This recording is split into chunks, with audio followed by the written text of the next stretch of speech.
it's where they follow you. They know where you're gonna be.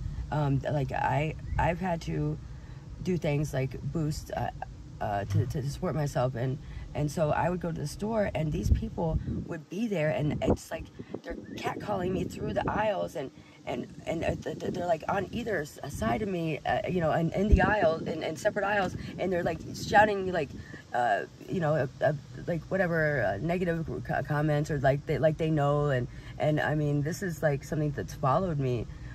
I've seen a lot, and it's talk about it. Well, my family on both sides, I found out that I was purchased, I guess, like in a child market, or the child, you know what I'm saying, in the black market. With, if your kids was here right now, what would you say to them? I tell them I love them and I miss them very much, and I'm sorry that I wasted all this time on people instead of being with them, and I didn't know about a lot of the stuff that was going on that they became aware of, and I still don't. But I understand. Please understand that I've never coached or never signed up for any TV show. I am not. I've never bet my children, because I heard this too, that this was a gambling ship, and that I had bet my children in some high stakes bet, and that I was going on some Hunger Games like journey to win my children back. But I would never in a million years do anything like that to my children. What's happening, YouTube? Thank you for kicking it with Midwest Street Talk. Make sure y'all go ahead, subscribe, and hit the like button. And for those who choose to help me help others, there's a GoFundMe link in the description. Hey man, thank you for kicking it with Midwest Street Talk today, man. Who I got here with me today? My name is Jana. Hey Jana, man, how's it going? I'm doing okay. So Jana, where you from? Originally I'm from Florida, Orlando. Orlando? Mm-hmm. Wow, shout out Orlando, man. Man, what brought you here? My parents moved up here, and I kind of followed them, and then grew roots when I found out I was pregnant with my oldest son. So. Okay, so you've been here since then, huh? Yeah, since 2004, I think, studied. Okay, so coming up in Orlando, did you have both your mom and your dad in the household then? I did, yeah. Okay. They're still together to this day. Oh wow, that's dope. Yeah. How many siblings? I just have one brother. One big, is your older brother? No, he's my younger brother. He's 9.5 years younger than me. Okay. His name is Zach. He lives up here too, and my 5 kids. Okay. And you got a good relationship with him? It's pretty good. He can be a little pretentious and smug and stuff sometimes, but yeah, he's my only sibling. I love him. You know, I'm a brother's keeper for sure. Man, that's dope. That's dope. You got some good energy over here, man. Let me ask you a question. What's your current situation right now? Like, do you have a place, or are you homeless right now? Or? No, I do not. I've been homeless for on and off for probably about 10, maybe over 10 years now. 10 years? Yeah, on and off here in Green Bay, in northeast Wisconsin area, but yeah, it's mostly couch surfing. With like very little stability in between. It's just. Do they have any programs or anything up here? Like what like are they offering you anything here, like for help? Well, before I was a felon, I did catch some felonies after the age of 40, but before that, I was going through ICS, but they want you know, most places want you to have a job and like references. I don't have any current rental history, and so I mean, I did get ICS one time, but I didn't have a job, so the places that I wouldn't apply for, this was years ago. This was probably like 5 or 6 years ago. There's New Cap, but they have a checklist that most people would think that would disqualify you from their program, but it's some type of, like, the more like if you're an alcoholic or you're a drug addict or you have some type of learning disability or whatever, those each one of those garners you a point towards some amount that's granted housing, and these people. What? Yeah, yeah, and these people will get a house and get an apartment through New Cap or through St. John's or whoever, and then oftentimes they'll get kicked out because they're partying or whatever, and they'll get them another apartment just like that. And me, I've been pregnant twice out here, and they really haven't done much. I mean, I really don't. expect anything from him other than, you know, the little bit of food if I stop by and eat or something from there. But yeah, like they cater to a different type of people for one reason or another, and it doesn't make sense. So you don't have enough points to qualify? Well, I don't know if that's what it is, but it's a criteria that they have to meet, and it's like, but it's all negative stuff. It's like all character flaws, or what would be deemed character flaws, and things that that probably is easy to control. And so because the St. John's does a lot of like really bad things. I try to not go there too much, just because the energy, it's off-putting. They're really predatory and and cater to. Now they're catering to elite people that are paying money to stay there and dress up like homeless people. These people are staying at this place advertises itself as a last resort homeless shelter. For, you know, it's attached to a church with a saint's name on it, for Christ's sake, and they're catering to these elite people so they can watch the people like me who are really homeless out here and who are like trying to like do something, you know, constructive, or at least do something positive. They're here to spectate and watch like the fall of mankind, like live in person, and they're big money clients, I guess, for St. John's, and I think it's disgusting, you know. People get. I've been a victim of gang stalking for the past like a little over a year. It's been really bad. I heard somebody say that before. What exactly is gang stalking? Man, it's something that's got me like. I have PTSD now, and I've developed like a kind of like a stutter, a little bit of a speech impediment, because when I get like stressed out or anxious, I start to stagger my speech and stutter and stuff. Other people I know, like a friend of mine, this guy Peter, he kind of has the same thing. So I've just assumed that he probably has been through a lot as well. But yeah, like it's where they follow you. They know where you're gonna be.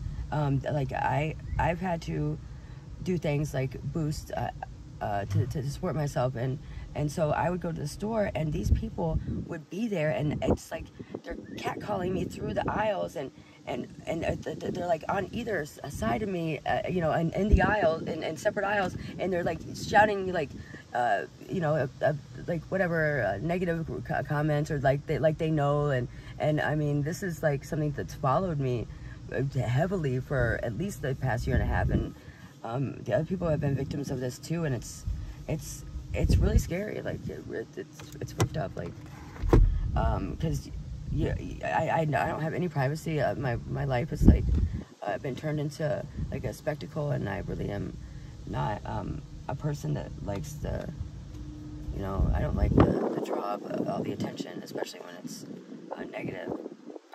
I don't like dealing with the people, you know, people that want to come and argue with me and pick fights with me, or to cause me unrest, and for no good reason, just to chip away at like my sanity. It seemed like because it would be so rapid. Like I'd go out or I'd, you know, start my day, and I'd be walking around, and within like 5 minutes it was some attack on some level, be it physical, mental, spiritual, metaphysical, and it would be just one right after another, no matter where I go, and it's not just me that's experiencing this stuff, but I know that I'm a big target. People had like said that I fight people or something like that, and I don't do that. Like if I would to do something like that, I would have probably been a Spartan and a Time Lord or something. So I mean, I'm trying to like help people and get them to see that there is something more than what they've been fed by the people that were essentially like enslaving them and had them at their mercy, and it's like the people got Stockholm syndrome because they got content with these people running them and them being victimized, I guess, to where they identify with these people, and like they see me and they're like, oh, she's bad. Well, I'm trying to, you know, I'm not trying to like gain anybody's like support. Like I'm not trying to get votes, in other words. I'm not trying to like I'm really here as like I guess like a missionary person. I mean I was born here, I'm from Earth, but like the ascension of mankind was like I think something that I was a driving force behind, because I had family that was stationed here and working here, and plus all the innocent people that were brought started here during their reign of terror. I'm trying to break the cycle that they had left in place. So before we get too far into that, real quick, let me ask you a question. What age did you start to come outside? Like, what age did you start hanging out with friends or drinking or doing things like that? I was always running the streets. Like I was, from the time I was a little kid. But I started doing drugs when I was about 11, I think, and I started smoking pot, and then it escalated to like acid, a lot of acid, and then like cocaine, but I didn't do any like really hard drugs until like my late 20s, early 30s. Okay. I mean, aside from cocaine or whatever. So when you were younger, did you like go through any kind of trauma when you were younger? I went through a lot of things that most people, I don't even really get it, but most people probably wouldn't have lived through it, and if they had, it probably would have broken them. I've seen a lot, and it's... Talk about it. Well, my family on both sides, I found out that I was purchased, I guess, like in a child market, or the child, you know what I'm saying, in the black market. Well, I was purchased. I was Cuban, and then I was turned into Jana somehow. But I found I did some retracing of my lineage, because I just was trying to make sense out of what was going on in my life for the past, like, since about 2012, and so I found out that I was born in Cuba, and that I was sold to people, and then all those people, even my Cuban relatives, are here, and they tried to come. I don't know what. It's still very not clear to me what's really going on, like, because I don't really have much validation and confirmation on it. I just know what I sense and I feel, and I know it's not right. But anyway. So your mom and your dad pretty much bought you. My great-grandparents bought me. Your great-parents. Yeah. So, what other trauma did you experience as a child? How was that coming up? I witnessed a lot of stuff, like my domestic violence. My parents were on cocaine big time, like during the cocaine cowboy days in Florida. I saw a lot of stuff that I probably shouldn't have, and it was very traumatic watching my dad beat the shit out of my mom for no reason, and then them to lock themselves in their room, and I'm out, and I'm hungry, or my brother's like a toddler and he's crying for hours and hours on end, and not wanting to go by his parents, but they're too busy pent up in the room. And so my brother and I took my brother under my wing, even though I was only like 12, 13, I would bring him in and let him sleep on my floor, and when he was a baby, and I did whatever I could to try to to be there for him. Now he's older. To cook him meals and stuff. Yeah, I mean, if there was food in the house, I mean, they were really hardcore on this shit, and they were freebasing it. They tried to act like it wasn't crack or whatever, but they're still smoking it, and it was. But I mean, it's still and just violent, and a lot of just associates and stuff like that. Good. I just wanted to make sure it's still recording. I'll check that red button. So that was that. You had to take care of your younger brother. You were pretty much mother for him at that age. Yeah, well, just for a brief time, because my grandmother was there, and my parents, my uncle and aunt were there a lot too. I started running away, so that's around the time that, like, I started realizing my parents were full of shit, and my dad was violent with me too, physically. My mom was just not available emotionally. She was not very nice to me, and I almost felt like she hated me my whole life. Like the way she spoke to me, like she would like spit through her teeth, like, with just like disgust, like, and I was a good little kid, like I was really good. It wasn't until like high school that I started like, fucking up, skipping school and stuff. But. So when you were out there running away, did you did you join a gang, run into anything? It was just normal for you out there, just friends you were hanging out with? Yeah, I mean, I had sex. Like I was staying with this guy and his mom, and he was like the guy that took my virginity. I was doing things that, you know, I started doing harder drugs. I was skipping school, whereas I'd been in gifted classes since I was in elementary school. I had a IQ test when I was a kid, and I have a really high IQ, so I went to classes at the high school, and you know, I had advanced classes, but I started skipping, and I damn near didn't graduate high school. But yeah. But you did graduate? Yeah, I graduated. Congratulations. Did you do any college? I went to college, like I went to MTSU briefly, but I ended up totaling my car before the end of the semester, so I just kind of like fucked it off. But what was your area of study? Accounting. I wanted to be an accountant. Really? Yeah. It's never too late for that, you know that, right? Well, not anymore. I don't want to be an accountant anymore. What do you want to be now?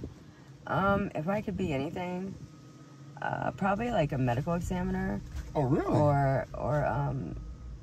Or just like some type of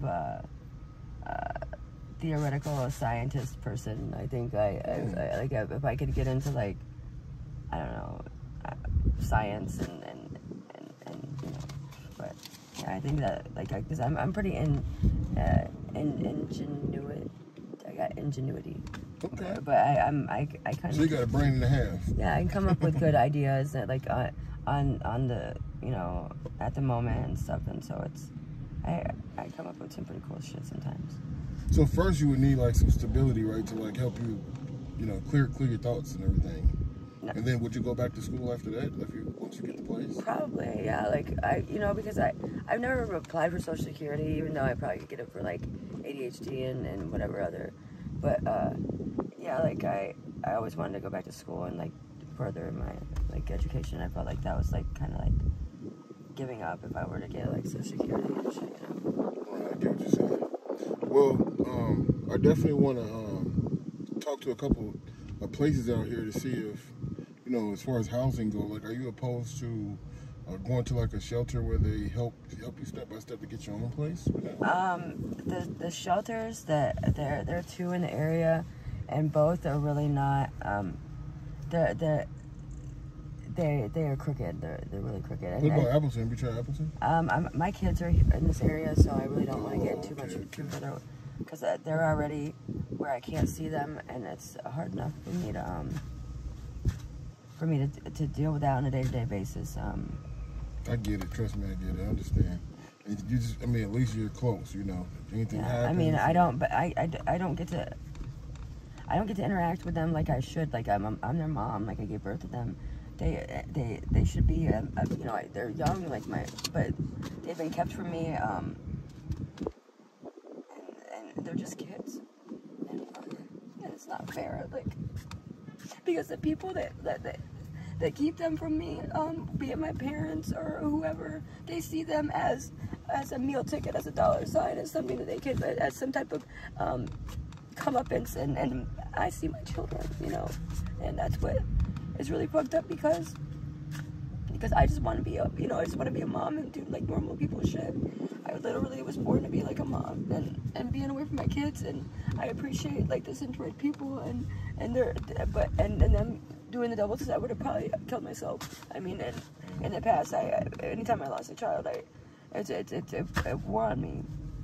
But it's them not being there, and me not being able to see them and be like, that's my kid, and I hug them and talk to them and them living with me. It's been I don't know, since I don't know, it's been like five years probably. So what happened?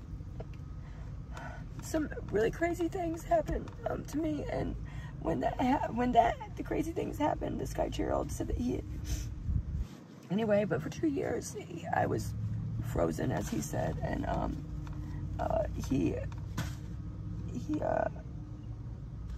like, it was 2 years. Like, I don't even know I still don't even understand what all that means. Like, but my kids during that time, they took off because my son knew that my parents were on bullshit. He knew that my brother wasn't the same, and because at the time I didn't know, but my brother had been, like, I had to bring when I found out what had happened, I brought my brother back, but I didn't know, like nobody told me anything, like, anything was going on. And then I was snatched off the scene, and my son grabbed my 2 daughters, and he was like probably 15 or something, and he took his 2 sisters and took off, and somebody found him, people that I know from a whole separate life. They found him and his sisters, and they were okay. I mean, but still, there was somebody on their heels, because this guy called Sock or whatever had claimed to be a Ra, and he was after my son and my, because he wanted to take his plain yellow Ra. Anyway, but there's a blue Ra that's I don't know, it's hard to explain. But yeah, this guy he was taking my kids in their time, Sorry about that. and like my son had no idea the danger was lurking so close to him, and the potential. But my kids are they're tough kids. They save people's lives, and they do a lot of good stuff in their own right. But I should be with them because each of them is like a little arc of the rainbow coming off the source light. And so because we're not in harmony too, their upbringing is very important because of who they're going to become and who they're going to be. And like they're with them and loving them and nurturing them and stuff, and guiding them, because nobody else can do it the way, you know, I'm their mom. Yeah. I just have to be amongst them, you know, and just to make sure that, you know, and help guide them in the right direction, to make sure that they're a good legacy that I leave on, you know, on society. And if your kids was here right now, what would you say to them? I tell them I love them and I miss them very much, and I'm sorry that I wasted all this time on people instead of being with them, and I didn't know about a lot of the stuff that was going on that they became aware of, and I still don't. But I understand. Please understand that I've never coached or never signed up for any TV show. I am not. I've never bet my children, because I heard this too, that this was a gambling ship, and that I had bet my children in some high stakes bet, and that I was going on some Hunger Games like journey to win my children back. But I would never in a million years do anything like that to my children.